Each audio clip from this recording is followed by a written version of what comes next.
Good morning, family and friends. Welcome back to Cooking with Carol Diane. This morning, after looking at my first couple of videos and trying to get my video equipment just right, and I'm working really hard on it, I really am for all of you folks. I noticed in my cookie recipe here, of the oatmeal cookie recipe, that I didn't like it. So I've taken that off and I'm going to replace it with this video because my puppy dogs wouldn't stop barking. And if they irritate me, I'm sure they irritate you on the sound. They just got playing too hard with each other, and my husband was videoing the whole process here, and so he couldn't stop and go separate the dogs, and so needless to say, I'm going to start all over. This is my grandmother's oatmeal cookie recipe. This is my dad's mother, which is Laura May. She went by her middle name, May, much like I go my middle name. And I'm going to use her recipe again on a new video. So here it is. I've kind of lined out all of the ingredients. Now, this is not an oatmeal cookie that's on the box of your regular Quaker oatmeal box here, that it would have brown sugar in it and be a flat cookie. No, this is not. This is a cookie that is kind of raised, and it's the ingredients and how I put it together that makes this cookie so good. So we're going to start with a couple of ingredients here that I'd like to share. So the Quaker Oats original oatmeal, not the instant. Start with that. Good walnuts. I buy these sacks of walnuts at Sam's Club, and I really like them. They're big, they're 3 pounds, and I get them so that I can use them all year long. So we're gonna go with good walnuts. I like the Sun-Maid raisins over all the rest of them. If you skimp and get generic on different things, it's not gonna have the same flavor as what I'm gonna bake today. We're going to use real butter. We need 2 sticks of room temperature real butter and some Crisco shortening. Now, the very first original recipe for this was to use lard. Well, we don't use lard anymore, so we've kind of modernized this recipe, but it's still the same recipe and still going to come out tasting very, very nice. Very nice. Okay, so the very first thing I want to do is I want to take the butter,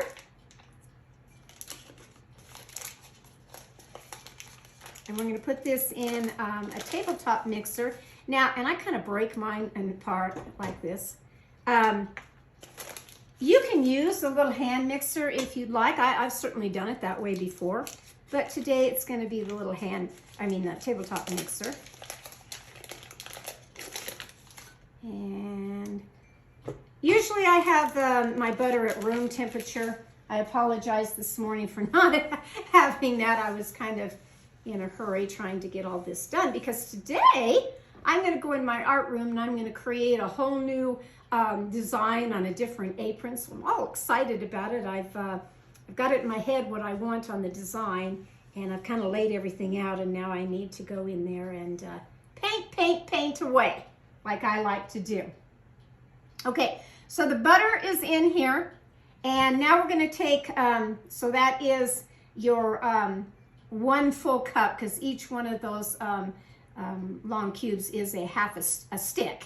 And so you're going to need 2 of those, so that's 1 little cup right in there. And now we're going to take a half a cup of the shortening. And the quickest way that I learned over the years was to take a measuring cup. Now this is a cup measuring cup. I filled it halfway with just tap water, and then you come in and you get a big old hunk of your shortening, and you put that down in the water. You kind of smash it down so that it goes down to the bottom, and you want to get it where the water now comes up to the cup line.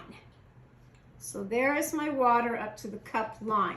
And then I'm just going to pour that water, instead of going over to my sink, I'm just going to pour that water, leave the shortening in your cup, pour the water out, whether you were over at your kitchen sink or doing it just like what I'm doing. Pour that water out, and you're going to stick that in your mixer. All down in there nice.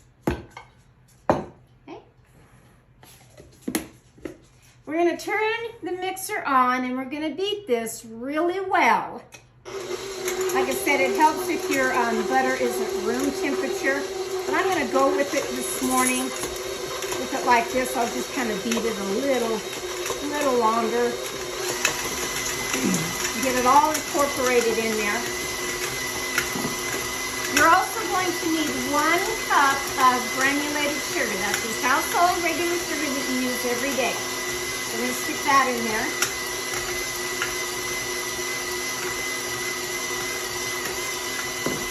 And let that really mix in.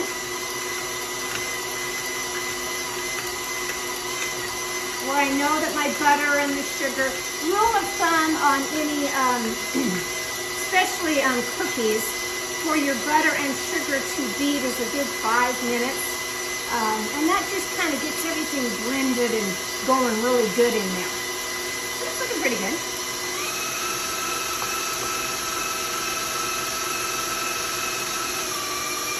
Then you're going to take 2 eggs.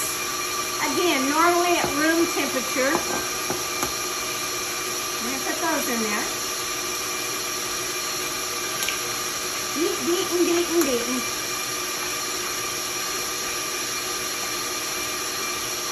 If you have fresh farm eggs that you want to use, that's fine.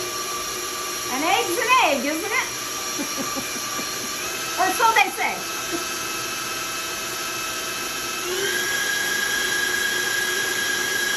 Just kind of keep beating that up. I like to stop my mixer. I have a little, this is a little side thing that I got just the other day, and I'm trying it out, and actually I think I kind of like it. I have a plastic one that came, my mixer's old. It must be 20-some years old. And it didn't have a lot with it other than it does have the dough hook and everything, but it has one of those splash guards, the plastic splash guards up here. But I'm finding that on the side of it, things are still falling out. So I went and ordered this, which is real nice. It's real nice in here. Okay, so I've blended the eggs, and I've done the sugar, and I've done the Crisco, your butter, all of that. So the next thing that we're going to do is add some vanilla. Well, actually I want to scrape the bowl. That's why I got a little sidetracked here. I like to scrape the side of the bowl and get all the goodies that sometimes stick to the side of the bowl. I want to get them off of there and back into my beater. So I'm going to turn that back on a minute. Let that beat a little bit more.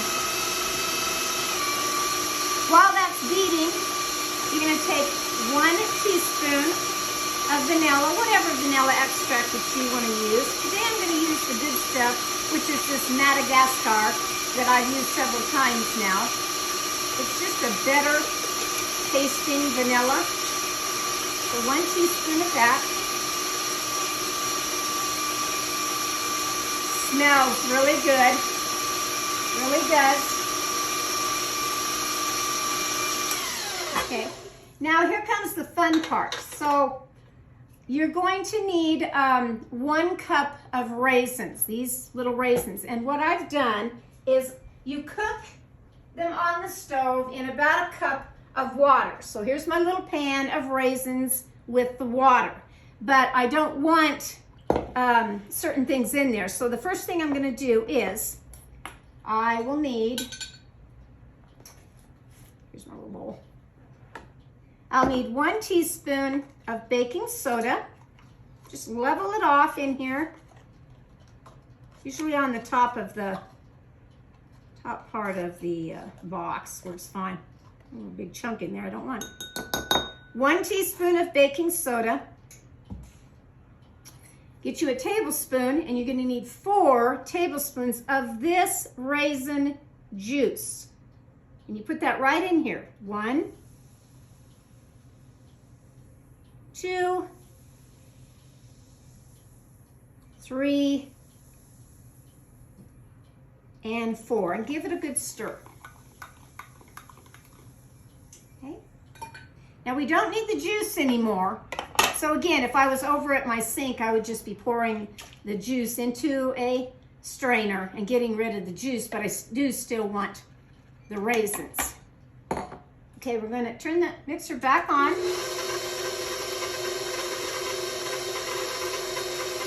And we're going to add this juice now, the raisin juice. Slowly in there.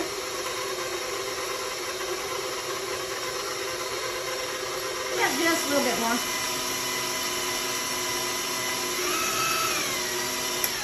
Let's see, there's still some more little chunks I want to get down in there. It's all got to be mixed really well.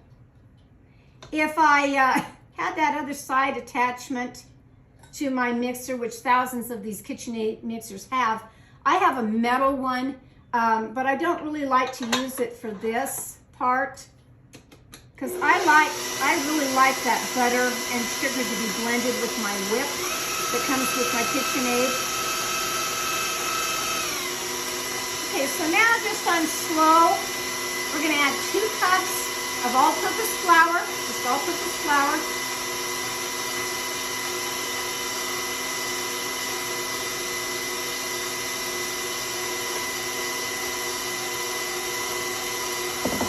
That down in there nice.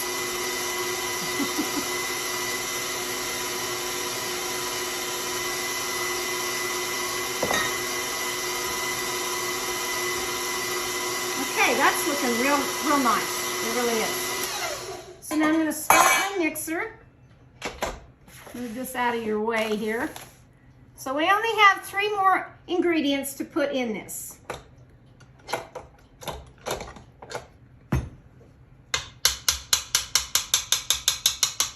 Take your beater blade out of here.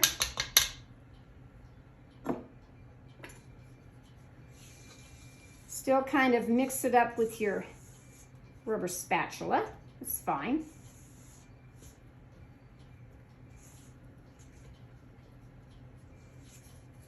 Then I usually take a wooden spoon. I really do. So that is the batter now. And now I'm going to add the oatmeal, 2 cups. The oatmeal. I'm going to add my raisins. Oh, those nice, good raisins. Smells good already. Set this all over here. And my walnuts. Now, I don't chop up my walnuts because I like them big. So we're going to go ahead and put those in there. I have preheated my oven to 325. You're going to cook this a good, depending on your oven, 12, 15 minutes. Just kind of keep an eye on them when they start getting brown on top, that you know, can kind of judge that they're getting done. They really are. Said I've made it kind of in my sleep. This morning, I have so many things on my mind that I want to get done in the next couple of days, especially over the weekend, because I'm going to be making another trip out of town. And I have to remember everything. I don't forget things, make lists for my husband, do all kinds of things. And anyway, you're just going to kind of fold all that in. You want to be sure and get all the rest of that batter, the creamy batter, on the bottom, all into the oatmeal. I don't like to put it in while the beater blade is still in there. I just don't. I like to do this part by hand. I just think it incorporates it a little bit better. This is a thick batter, and that's what you want. And then I take cookie sheet lined with parchment paper, right here. And then I take a good tablespoon, it's the next size up from your little soup spoon or teaspoon that you have in your drawer. It's the next size up. I take that, and I get just a really good heaping scoopful on here. There's my little mound, which is going to stay a mound because that's what these cookies are. They really are. They're so delicious. Just to cook this in the family for many, many years, several generations, that this cookie recipe has come down through the family, and everybody likes it. Everybody likes this cookie recipe. If you want small little cookies, do only half that size. but I like to take a good scoopful to put on here. Now I will pop these in my oven, 325. Probably it'll take maybe about 12 minutes. I'm just guessing this morning, about 12 minutes that these will be ready. And then I will come back and show you what they look like after I get them out. And you can see for yourself. So I will be right back as soon as I find my... I'm always losing things, you know I am. It's just the nature of the business. So I'll be right back after I pop these in the oven and have them bake for 12 minutes. See you in a few.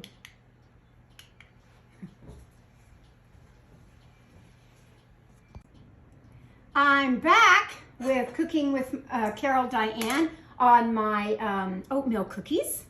They are out of the oven, and this is what they look like when they come right out of the oven, right here. And this is what they look like when I put them on a cooling rack. And this is what they look like when I want to put them on a pretty plate and I want to start eating them. They really are delicious and good. They really, really are. I will be having this with my cup of tea in my art room and starting my art project, and that'll be fun. What I kind of would like to end the video with is telling you a couple of things. I almost ruined my mixer this morning. Poor baby. Like I said, I've had my mixer for, I don't even know how long, over 20 years, I know that. And it's been a good mixer, it really has. And I've been real good to it. So I didn't want it to fail this morning, but my mixer came with only a couple of little things. It came with, of course, the little whisk beater that all of them come with. That's great.